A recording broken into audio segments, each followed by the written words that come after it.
ಬಾಲಕಿಯರ ವಸತಿ ನಿಲಯಕ್ಕೆ ಮೂಲಭೂತ ಸೌಕರ್ಯವನ್ನು ಒದಗಿಸಿ. ಬಾಗಲಕೋಟೆ ಜಿಲ್ಲೆಯ ಹುನಗುಂದ ತಾಲೂಕಿನ ಕೂಡಲಸಂಗಮ ಕಸ್ತೂರಿಬಾ ಗಾಂಧಿ ಬಾಲಕಿಯರ ವಸತಿ ನಿಲಯದಲ್ಲಿ ಹಲವು ಮೂಲಭೂತ ಸಮಸ್ಯೆಗಳು ವಿದ್ಯಾರ್ಥಿನಿಯರನ್ನು ಕಾಡುತ್ತಿವೆ ಎಂದು ಕರ್ನಾಟಕ ರಕ್ಷಣಾ ವೇದಿಕೆ ಆರೋಪಿಸಿದೆ. ವಸತಿ ನಿಲಯದಲ್ಲಿ ಸಮರ್ಪಕ ಚರಂಡಿ ವ್ಯವಸ್ಥೆ ಇಲ್ಲದಿರುವುದರಿಂದ ಮಳೆಗಾಲದಲ್ಲಿ ನೀರು ನಿಲ್ಲುವ ಪರಿಸ್ಥಿತಿ ಉಂಟಾಗುತ್ತಿದ್ದು, ವಿದ್ಯಾರ್ಥಿನಿಯರ ಆರೋಗ್ಯದ ಮೇಲೆ ದುಷ್ಪರಿಣಾಮ ಬೀರುವ ಸಾಧ್ಯತೆ ಇದೆ ಎಂದು ತಿಳಿಸಲಾಗಿದೆ. ಇದರ ಜೊತೆಗೆ ಹೆಣ್ಣು ಮಕ್ಕಳ ಸುರಕ್ಷತೆಯ ದೃಷ್ಟಿಯಿಂದ ವಸತಿ ನಿಲಯಕ್ಕೆ ತಕ್ಷಣ ಕಾಂಪೌಂಡ್ ಗೋಡೆ ನಿರ್ಮಿಸಬೇಕು ಎಂದು ಒತ್ತಾಯಿಸಲಾಗಿದೆ. ವಿದ್ಯಾರ್ಥಿನಿಯರಿಗೆ ಶುದ್ಧ ಕುಡಿಯುವ ನೀರಿನ ತೀವ್ರ ಸಮಸ್ಯೆ ಇರುವುದರಿಂದ ಹೊಸ ಬೋರ್ವೆಲ್ ಅಳವಡಿಸಿ ನಿರಂತರ ನೀರಿನ ವ್ಯವಸ್ಥೆ ಕಲ್ಪಿಸುವಂತೆ ಮನವಿ ಮಾಡಲಾಗಿದೆ. ಪ್ರಸ್ತುತ ವಸತಿ ನಿಲಯದಲ್ಲಿ ಸುಮಾರು 150 ವಿದ್ಯಾರ್ಥಿನಿಯರು ವ್ಯಾಸಂಗ ಮಾಡುತ್ತಿದ್ದು, ಇರುವ ಶೌಚಾಲಯಗಳು ಸಾಕಾಗುತ್ತಿಲ್ಲ. ಹೀಗಾಗಿ ಹೆಚ್ಚುವರಿಯಾಗಿ 10 ಶೌಚಾಲಯಗಳನ್ನು ನಿರ್ಮಿಸಿ ವಿದ್ಯಾರ್ಥಿನಿಯರಿಗೆ ಅಗತ್ಯ ಸೌಲಭ್ಯ ಒದಗಿಸಬೇಕೆಂದು ಕರ್ನಾಟಕ ರಕ್ಷಣಾ ವೇದಿಕೆ ಒತ್ತಾಯಿಸಿದೆ. ಈ ಎಲ್ಲ ಕಾಮಗಾರಿಗಳನ್ನು 15 ದಿನಗಳೊಳಗೆ ಆರಂಭಿಸದಿದ್ದರೆ ಕರ್ನಾಟಕ ರಕ್ಷಣಾ ವೇದಿಕೆ ವತಿಯಿಂದ ಉಗ್ರ ಹೋರಾಟ ನಡೆಸಲಾಗುವುದು ಎಂದು ಸಂಘಟನೆಯ ಮುಖಂಡರು ಎಚ್ಚರಿಕೆ ನೀಡಿದ್ದಾರೆ.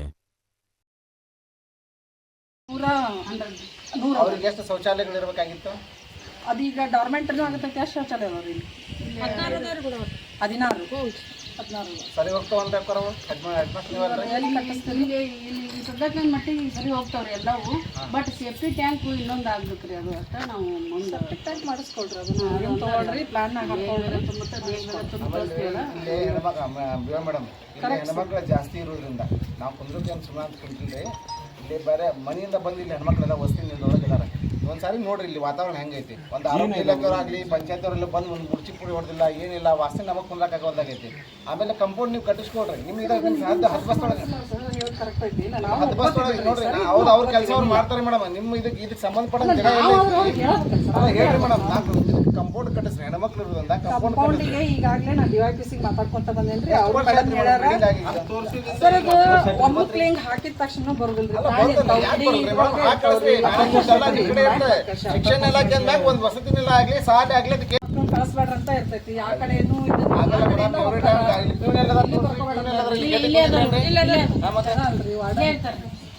ವಾರ್ಡನ್ ಇಲ್ಲೇ ಇರ್ಬೇಕು. ಇಲ್ಲೇ ಇರ್ತಿರಿಲ್ಲ.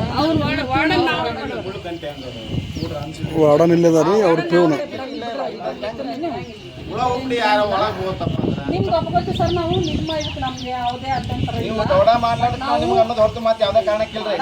ನೀವು ಟೈಮ್ ನೀವು ಮಾಡಿದ್ರೆ ನಾವು ಹೋರಾಟ ಮಾಡುವಂತ ಸಂದರ್ಭ ಬರುದಿಲ್ಲ, ಪರಿಸ್ಥಿತಿ ಬರುದಿಲ್ರಿ. ಹಾಕಿದ ತಕ್ಷಣ ಬರುದಿಲ್ಲ. ಹಾಕಿದ ತಕ್ಷಣ ಅಲ್ಲ ಮೇಡಮ್, 10 ವರ್ಷ ಅಂತ ಸಾಲಾಗಿ ಇದು ವಸತಿ ಆಗಿ 10 ವರ್ಷದಿಂದ ಪರಿಸ್ಥಿತಿ ಅಂದ್ರೆ ಹೆಂಗ್ರಿ? ಈಗ ಹೊಸದಾಗಿಲ್ರಿ, ಹೋಗ್ಬಿಟ್ರಿ. 1 ವರ್ಷ ಆಗಿದ್ರೆ ನಾವು ಸಮಯ ಕೊಟ್ಟಿದ್ದೀನಿ ಮಗ ಮೇಡಮ್. ಅವ್ರ ಸುತ್ತಲಕ್ಕ ವಾತಾವರಣ ಜೀನಿ ಈ ಕಡೆ ಕಾಂಪೌಂಡ್ ಇನ್ನೊಂದು ಅಲ್ಲಿ ಕಸ್ತೂರಿಬಾ ಶಾಲೆ ಒಳಗೆ 150 ಎಲ್ಲ ಕಟ್ ಮಾಡಿಸ್ರಿ. ಪಿಡಿ ಅವರ ನೀವು ಮಾಡೋ ಇದಕ್ಕೆಲ್ಲ ಹೊರಗಡೆದೆಲ್ಲ ಕ್ಲೀನ್ ಮಾಡಿಸ್ರಿ. ಗಟರ್ ನಿಂದ್ರದು ತಾಂತ್ರಿಕ ಒಂದು ತೊಂದರೆಯಿಂದ ಅದೊಂದು ವ್ಯವಸ್ಥೆ ಬೇರೆ ಕಡೆ ಮಾಡಂತ ಹೇಳಿದ್ದು.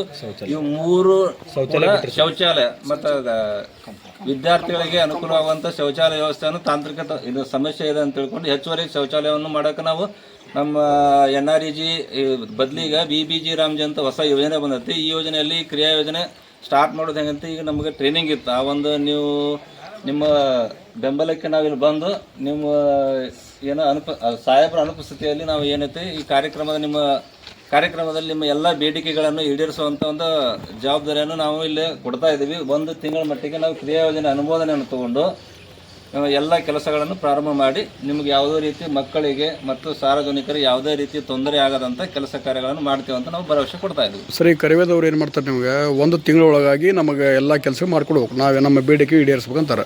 ತಾವೇನಂತೀರ ಅದಕ್ಕೆ? 1 ತಿಂಗಳೊಳಗೆ ಅಂತಂದ್ರೆ ಕೆಲವೊಂದು ತಾಂತ್ರಿಕ ತೊಂದರೆ ಬರ್ತದ. ಆಯ್ತಂದ್ರೆ ಅದ್ರ ಒಳಗಡೆನ ಮಾಡಿಸ್ಕೊಡ್ತೀವಿ ನಾವು. ಈಗ ಸರ್ಕಾರಿ ಹಂತದಲ್ಲಿ ಒಂದೊಂದು ಟೆಕ್ನಿಕಲ್ ಇಶ್ಯೂ ಆಗ್ತಾ ಇರ್ತವೆ. ಏನೋ ಒಂದು ಸಮಸ್ಯೆಗಳು ಬರ್ತಾ ಇದಾವೆ. ಆ ಸಮಸ್ಯೆಗಳ ಪರಿಹಾರ ಆದ ತಕ್ಷಣ 1 ದಿನ ಹೆಚ್ಚು ಕಡಿಮೆನೂ ಕೆಲಸ ಪ್ರಾರಂಭವಾಗಿ ಮುಕ್ತಾಯ ಆಗ್ತದೆ. ಅವರ ಸಮಸ್ಯೆಗಳಿಗೂ ನಾವು ಪರಿಹಾರ ಒದಗಿಸ್ತೀವಿ. 1 ತಿಂಗಳೊಳಗೆ ನಾವು ಮತ್ತೆ ಬರೋಣ. 1 ತಿಂಗಳು ಅಲ್ಲ, 1 ನಿಮಿಷ. 1 ತಿಂಗಳ ಒಳಗಡೆ ನಾವು ಸರಿ, ನೀವು ಹೇಳಿಕೆ ಕೇಳಿದ್ದ 1 ತಿಂಗಳು ಅಂತ ಕೊಟ್ರಿ. ಈಗ ಅಲ್ಲ, ನಮಗೆ ಕೆಲಸ ಆಗ್ಬೇಕು. ಕೆಲಸನೂ ಆಗುತ್ತೆ, ಎಲ್ಲವೂ ಆಗುತ್ತೆ. ಟೈಮ್ ಕರೆಕ್ಟ್ ಚಲೋ ಮಾಡ್ತೀವಿ ಇದೆಲ್ಲ ಚಲೋ ಮಾಡ್ತೀವಿ ಅಂತ ಹೇಳ್ಬಿಡು. ಅಧ್ಯಕ್ಷ ಒಂದು ತಿಂಗಳ ಒಳಗಡೆ ಅಲ್ಲ ಒಂದು ನಿಮಿಷ ಒಂದು ತಿಂಗಳ ಒಳಗಡೆ ಕ್ರಿಯಾ ಯೋಜನೆನ ಅನುಮೋದನೆ ತಗೋತೀವಿ. ತಗೊಂಡಾದ 15 ದಿನದ ಒಳಗಡೆ ನಾವು ಕೆಲಸ ಸ್ಟಾರ್ಟ್. ಯಾಕಂದ್ರೆ ಅಂದ್ರೆ ನಾವು ತೊಗೊಂಡು GPS ಮಾಡ್ಬೇಕು, ವರ್ಕ್ ಎಂಟ್ರಿ ಮಾಡಿಸ್ಬೇಕು, ಸ್ವಲ್ಪ ಪ್ರೊಸೆಸ್ ಅದಾವ. 45 ದಿವಸಕ್ಕೆ ಮಾಡ್ತೀವಿ. 45 ದಿನ 2 ತಿಂಗಳು ತೋರಿ ಒಳ್ಳೆ ಕೆಲಸ ಸ್ಟಾರ್ಟ್ ಮಾಡಿ. ಇನ್ನ 10 ದಿನ ಜಾಸ್ತಿ ಕೊಡ್ತೀವಿ. ಒಳಗಡೆ ಒಂದು ಚಲೋ ಕೆಲಸ start. ಒಳಗಡೆ ಚಲೋ ಮಾಡಿ ಕೆಲಸ ಚಲೋ ಮಾಡ್ತೀವಿ. ಈಗ ನಾವೆಲ್ಲ ಕೆಲಸ ಮಾಡುವಾಗ ಆಗ್ಲಿಕ್ಕಪ್ಪ ಅಂತ ಮರುದಿನ ಬಂದು ಕೂಡುವಂತ ವ್ಯವಸ್ಥೆ ನಾವು ಮಾಡಿಸೋದಿಲ್ಲ.